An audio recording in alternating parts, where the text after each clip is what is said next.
How do you get your people as excited about the numbers, the KPIs, as you are? You as the head of your company. Now, I'm kind of like a visionary entrepreneur, so I don't tend to get jazzed by numbers per se, but the numbers matter. So we've got this client, $30 million subsidiary of a huge multi-billion-dollar multinational conglomerate, and this company has a CFO. Most weeks when people aren't out traveling too much, they travel a lot. He stands up, reads down their metrics, and people are usually like checking their mobile phones. Some people stream of consciousness, throw ideas out, and they just ramble back and forth. Not long before their eyes are just glazed over.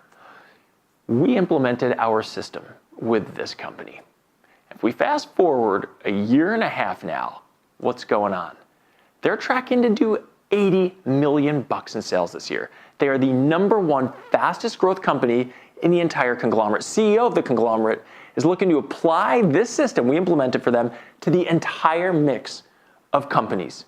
Everybody is invested in these meetings. What changed?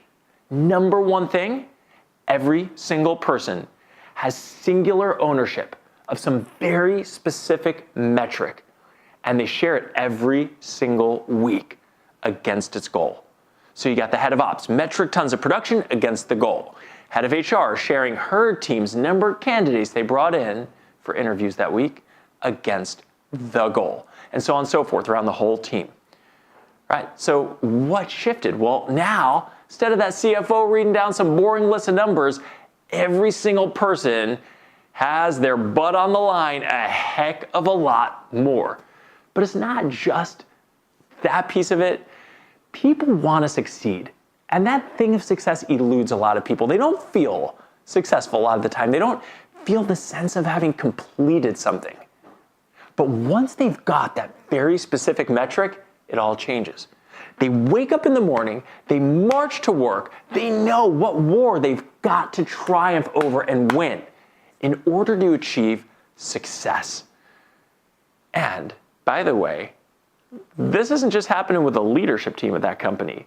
Every single person around the entire company is coming up with some singular metric against its goal. And it's not happening some weeks when they're not happening to travel. It's happening every single week, even if they have to video conference in. That weekly cue is key, because it's kind of like when you're on hold on the telephone, just sitting there, and suddenly there's some expected wait time the computer shouts out to you. Or when you're waiting for some web page to load up and it shows you that progress bar. Or if your computer's loading up and there's that hourglass turning. See, that cue, those visuals, they reassure you that something's going on, something's gonna get done. Even if the music is kind of like mind-numbing, where do they come up with some of these songs? Even if that progress bar just kind of hangs out at 99% for seemingly ever, there's a shift. There's a shift from confusion and frustration to focusing instead on progress. That's the first key thing that shifted. Second key thing that shifted is that there's kind of this tendency people have in conversation to meander all around and go down rabbit holes that have no connection whatsoever to the company's actual bottom line. Now it's clear to everybody how to anchor the conversation in the metric that's most deserving of the entire team's time. How they do that? Whichever metric fell short of its goal gets the company's attention. Specifically, the challenge that sits between the actual performance of that metric and the goal is where the company focuses. So I sat in on a meeting with this company. Head of sales says, yeah, we got this goal for trailing 4-week sales for the week ending this week of $7 million. That's our target. Our actual was 6.5, but it seems like there's not enough interest in the marketplace yet for our product. Boom. We've got an anchor for the conversation in that challenge. And that takes me to the third thing. Instead of the person who misses their metric putting it out there and the whole team just kind of going on faith that that is in fact the challenge, now they question it. They grapple. until they get to the heart of the challenge. So what happened there? Head of sales says, not enough interest in the marketplace. Head of ops jumps in and says, have we been getting feedback from customers? Like, are they telling us they like our product? What are they saying? Head of legal comes in and she says, should we be structuring the deals differently maybe? Then the head of marketing comes in and says, not enough interest. Now that's strange because we're seeing a flood of interest. We got leads like banging on our door. Head of sales says, banging on our door, we're getting like 8 to 10 leads a week. If we had 15, we could clear our number. She says, 15? We're clearing 25 every week, easy.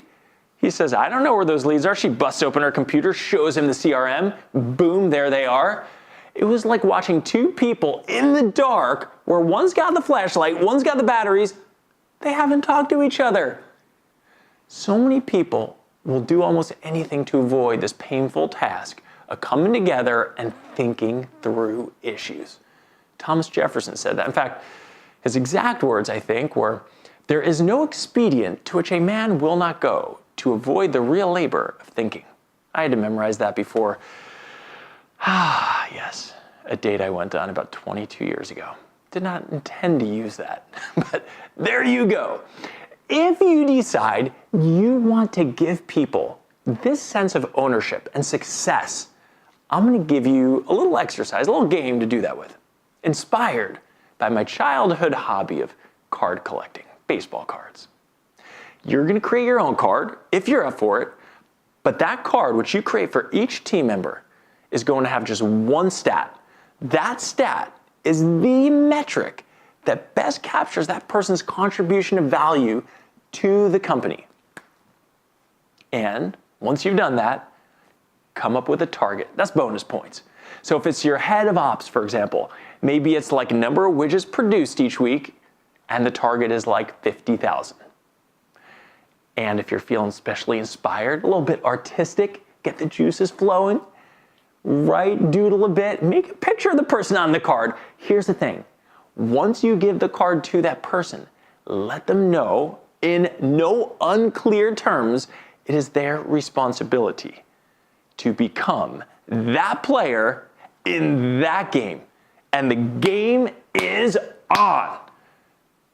See, what's so awesome, if I can be so humble, so bold, is that you're giving people the ownership, the sense of success that you feel, because now they have a clear path to triumphing, right? You're giving them something that until now has been elusive.